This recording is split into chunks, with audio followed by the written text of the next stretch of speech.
Shalom Bapak Ibu, Saudara-saudara yang saya kasihi dalam Tuhan kita Yesus Kristus. Kembali dalam perenungan kita, Road to Fruitfulness. Kita akan baca Amsal 20 ayat 15, demikian bunyi firman Tuhan. Sekalipun ada emas dan permata banyak, tetapi yang paling berharga ialah bibir yang berpengetahuan. Francis Bacon pernah berkata, uang adalah hamba yang baik, namun ia adalah tuan yang buruk. Keputusannya, saudara, ada di tangan kita. Apakah kita ingin menjadikan dia itu hamba atau tuan?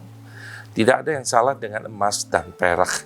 Yang salah adalah ketika kita menjadikan mereka tuan atas hidup kita. Setiap hari kita berhadapan dengan kebutuhan kita. Pengamsal mengajarkan kita untuk tidak menjadi pribadi yang malas. Pengamsal mengajarkan kita harus bekerja supaya orang percaya masalahnya bukan terletak pada pekerjaan, tetapi tujuan kerja itu harus jelas. Apakah kita melihat pekerjaan adalah sebuah panggilan untuk memuliakan Tuhan, atau sesungguhnya kerja dilihat sebagai tujuan akhir untuk meraup kekayaan? Saudara-saudara, Charles Caleb Carlton pernah berkata, penghasilan kita itu seperti sepatu. Jika terlalu kecil, mereka menjepit kita. Tapi jika terlalu besar, mereka membuat kita tersandung dalam perjalanan. Kita perlu sadar, seringkali kita terjatuh pada saat kita sudah memiliki segalanya. Kesulitan kadang membuat kita lebih bergantung kepada Tuhan. Kenyamanan terkadang membuat kita melepaskan kebergantungan kita pada Tuhan. Ketika emas dan perak bertambah, sangat mudah kita lupa diri. Terkadang kita menempatkan diri sebagai tuan yang berkuasa penuh atas hidup kita dan orang lain. Kita tidak lagi mengendalikan perkataan kita karena merasa penguasa yang bebas mengatur siapapun. Tuhan melalui Musa berulang-ulang mengingatkan bangsa Israel untuk berhati-hati.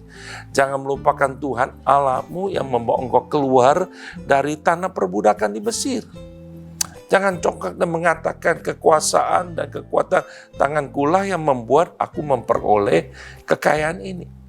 Saudaraku, kita dipanggil untuk menjadi berkat. Menjadi berkat tidak harus mempunyai emas dan permata yang banyak. Tapi bagaimana kehadiran kita bisa mendatangkan damai sejahtera Kristus dalam kehidupan orang-orang di sekitar kita. Ketika Petrus dan Yohanes naik ke bait Allah pada pukul 3 petang, yang melihat seorang laki-laki yang lumpuh sejak lahirnya. Mereka berkata kepada orang itu, emas dan perak tidak ada padaku, tetapi apa yang kupunyai, kuberikan kepadamu. Dalam Kisah pasal 3 ayat yang ke-6. Saudara-saudara, kita semua yang percaya kepada Tuhan, kita sesungguhnya harus sadar dalam hidup kita, kita punya Tuhan Yesus. Seharusnya kita bisa membagikan dan petik Yesus yang ada dalam hidup kita.